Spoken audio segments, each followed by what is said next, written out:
السلام عليكم ورحمة الله تعالى وبركاته داودياش هذا قيمة هي قدرين تمضن قلبنا أكثر ميل والبا دافع عالم كان نقد داونيسان هل كان هو تلفزيون كقرن واحد كسر دواتان وركي لانتاف كصومالية أو ستة وصيدين كجاي منيسا الدسابة وحنا يدين ورمية أنا جو حمد محمود رئيس الوزراء dalkan Itoobiya Abiy Ahmed ayaa munaasabad afrax u qabtay muwaadiniinta Suuriyaanka ah ee ku nool magaalada tan Addis Ababa Ra'iisul Wasaare Abiy ayaa tilmaamay inuu dalkan Itoobiya uu dhaqan soo jireen ah u leeyahay martigeliyada wariyahayga Maxamed Maxamuud ayaa faahfaahinaya الله أكبر رئيس الوزراء جمهورية الديمقراطية الفدرالية إثيوبيا أبي أحمد أياه مناسبة أفر شرفة وقبتي muwaadiniinta Suuriya ee ka soo kacay dalkaasi Suuriya ee ku nool magaaladani Addis Ababa waxaana munaasabadaasi afur sharafeedka ah ee loo qabtay oo ugu diyaariyay ra'iisul wasaaruhu qasriga ra'iisul wasaaraha oo halkaasina loo qabtay munaasabada afur sharafka waxaana qaar kamid ah muwaadiniinta Suuriya ee dagaalku soo barakiciyay ee ku nool magaaladani Addis Ababa siday sheegeen qaar kamid ah أحمد استقبلنا بهذا البلاد الطيب أبي أحمد سوين أيو نوجسو دويي سوين أيا نوجو مهد علينا دلك بركيسن إثيوبيا شيء رمضان كريم علينا وعليك رمضان ونكسن أيا ندي الله هي ودل في عن شعب في عن أيا كنا دلكني إثيوبيا وحنا نوجد عيننا إن ودلك إثيوبيا ونقضو نبتجليد ساسي وسيحو تشيو سي أني ونقولين سدلك سوريا أو كله أو أي إلى لسه دولة dhinaca kale wasiirada arrimaha bulshada ee Jamhuuriyadda Dimuqraadiga Federaalka Itoobiya Dr. Ergego Tesfaye ayaa iyaduna halkaasi munaasabadaasi ka sheegtay hadalkii ay ka soo jeedisay in ay hawlaha taageerada dhinaca cunnada iyo waliba qalabyada kala duwan ee lagu taageerayo dadkani soo barakacay ee Suuriya soo barakacay ee ku nool magaalada Addis Ababa hawlaha gargaarka iyo taageerada ay la sii xoojin doono taageeradaasina ay noqon doonto taageerada dhinacyada kala duwan leh loogu dadaali doono dawladuna ay sii xoojin doonto hawlaha noocaasi munaasabada noocan iyo kale afurkana ay noqon doonto mid si la sii xoojin doono isla markaasina xiliyo kala duwan loogu deeq doono taageerada noocaasina lagu taageeri doono muwaadiniinta Suuriya ee ku nool dalkeena oo u baahan in aanu ka cashar qaadano sidoo kale si aanu dalkeenu u noqonin amniga iyo nabadgelyadana aanu si wada jira uga shaqeyno sidoo kale munaasabadaasi afur sharafka ah ee ra'iisul wasaaruhu u qabtay waxa soo kale ka soo qayb galay muwaadiniinta u dhashay Itoobiya ee dhinaca af Carabiga ah ku loolaba ee isla markaasina warbixinta saxsan ka sheega dhinaca dhismaha biixineenka weyn ee dibashada Itoobiya oo iyaguna munaasabadaasi afur sharafeedka ah ka soo qayb galay ayaa sheegay inay si weyn ugu faraxsan yihiin munaasabadani uu ra'iisul wasaaruhu isugu yeedhay in si wada jira halkani loogu afuro arintaasina ay tahay arin farxad weyn ku dhalisay hawlaha ay ka wadaan dhinaca dhismaha biixineenka weyn ee dibashada Itoobiya ee caalamka ay kula loolamayaan sidii warbixin saxsan ay uga gudbin lahaayeen sumcadda Itoobiyana ay dadaalkooda ay sii xoojin doonaan waxa soo kale munaasabadaas ka soo qayb galay mas'uuliyiinta dhinaca culimada muslimka oo halkaasi munaasabadaasi afur sharafeedka ka qayb qaatay guud ahaan ugu dambeyntii ra'iisul wasaaraha Jamhuuriyadda Dimuqraadiga Federaalka Itoobiya Abiy Ahmed waxa uu siiyay hadiyado kala duwan kadib markii munaasabadaasi afur sharafeedku ay dhamaatay muwaadiniinta Suuriya ee ku nool magaaladani Addis Ababa اللهم أرنا الحق حقا فارزقنا اتباعه وأرنا الباطل باطل فارزقنا اجتنابه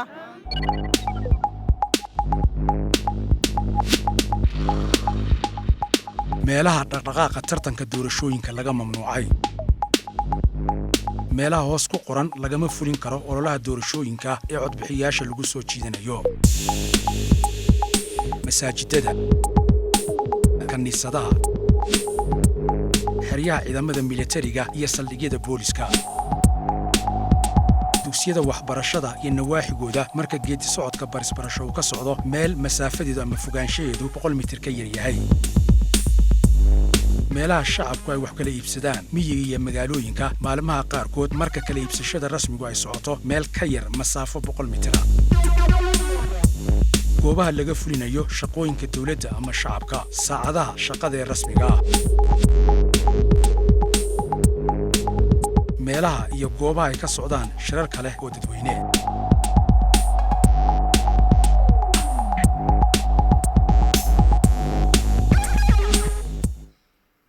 وهجاج رئيس الوزراء أبي أحمد ayaa sheegay in ka qayb qaadashada firfircoon ee muwaadiniinta dalku ay muhiim u tahay sidii dalkan Itoobiya ay uga dhalan lahayd nidaamka dimuqraadiyadda ra'iisul wasaaraha ayaa waxa uu sheegay in hababka muwaadiniintu ay uga qayb qaadan karaan waliba si firfircoon isla markaana ay ula iman karaan ay ka mid tahay doorashadan hadda ay hawlaheedu socoto waxaana uu tilmaamay ra'iisul wasaaruhu inay kaarka codbixinta qaataan oo ay isku diyaariyaan inay sidii nabadgelyada codadkooda u dhiibtaan taasina ay door weyn ku yeelan karta sidii doorashadu ay u noqon lahayd mid cadcadaan leh oo la rumaysan karo. waxaa kaloo uu ra'iisul wasaare Abiy Ahmed tilmaamay in muwaadiniintu ay si weyn gacan uga siin karaan ururada rayidka ah iyo xoogagga nabadda ilaalinta iyo sidoo kale laftirkooda oo ay door weyn ku leeyihiin in sidii doorashada loogu salaxayo geedi socodka doorashada lixaad ee dalka dhawaantan ka qabdoomi doonta si nabadgelyo.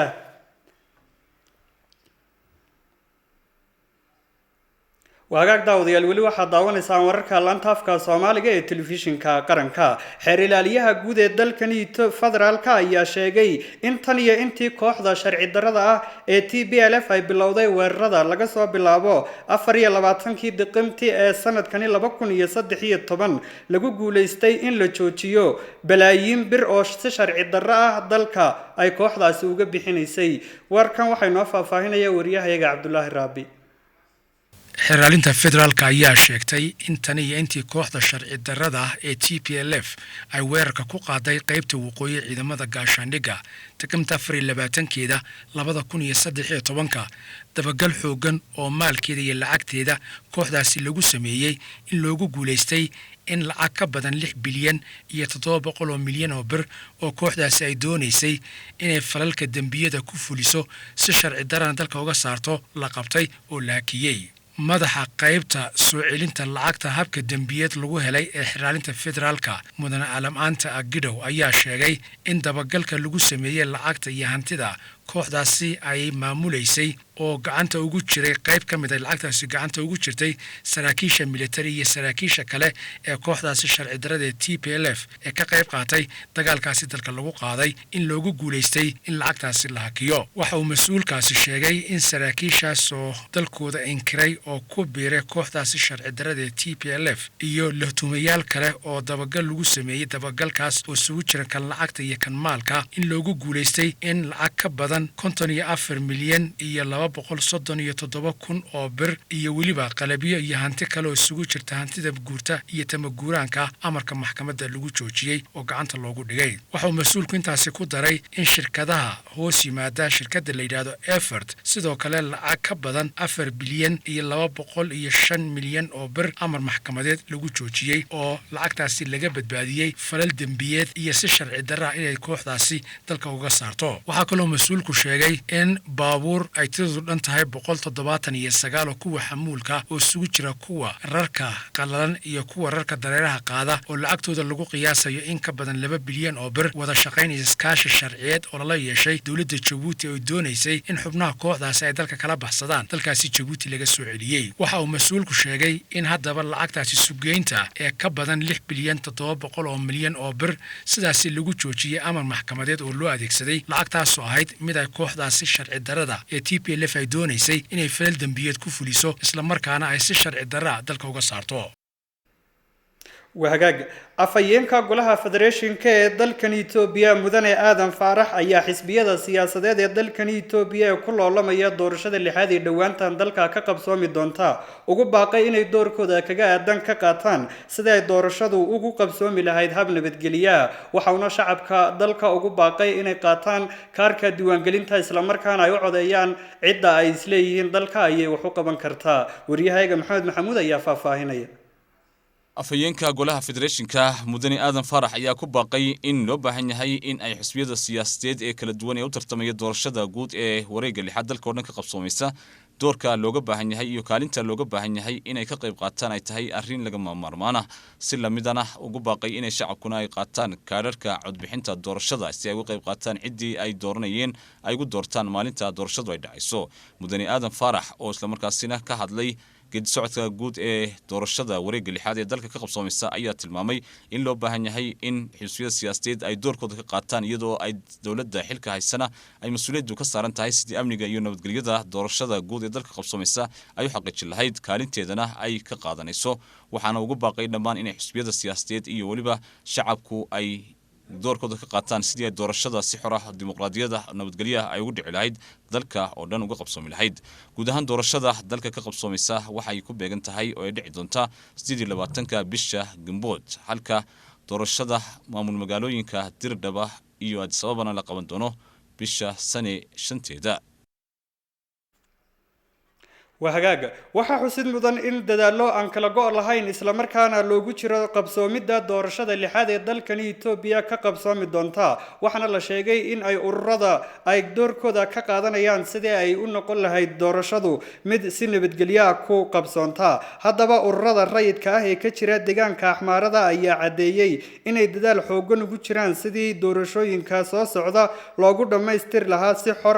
عدالة يولي بالديمقراطية ماريها guud ee isbahaysiga ururada rayidka ah ee ka jira deegaanka Axmaarada Survey Ethiopian Development oo lagu magacaabo Nigatu Desta ayaa yiri waxa naga go'an inaan dadaal xoogan u galayno hirgelinta doorashada lixaad ee soo socota sida ay u noqon lahayd mid cadcadaan u qabsoonta ka ururahan sidoo kale mudane Nigatu waxa uu sheegay in ururada rayidka ah ee deegaankaasi ka jira ay rumaynayaan isla markaana hanahday dhibaatooyin kala kulmeen dhinaca maaliyadda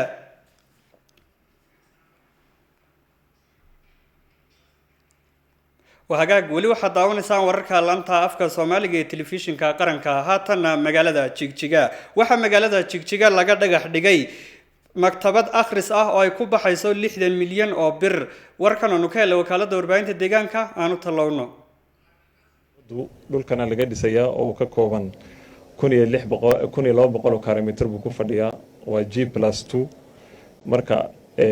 qaybta hoose wuxuu yeelanayaa cafeteria iyo meeting hall ujeedada kuwa loo sameeyay waxa weeyaan inuu income generation oo noqdo maktabada oo isu dabaro isla markaana cidda ka faa'iideysanaysa muxuu ahaa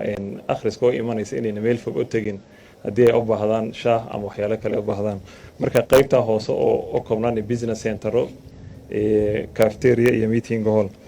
dabaqyada ku xiga wuxuu leeyahay ilaa 4 maktabado waaweyn oo kala duwan oo children corner iyo kuwa kala duwan sidoo kale wuxuu yeelanayaa ICT center aad u weyn ICT center kaas hadda waqtiga xaadirka la taagan yahay maktabadu waxay isu sii bedelayaan e-library wax la dhaho markaas ICT center kaas wuxuu noqonayaa goob dhalinyaradana lagu tababaro wixii computer iyo xirfadii ahaa isla markaana e-library ahaan loo adeegsado sidoo kale inkastoo deegaanka laga dhisayo muxuu ahaa heritage center weyn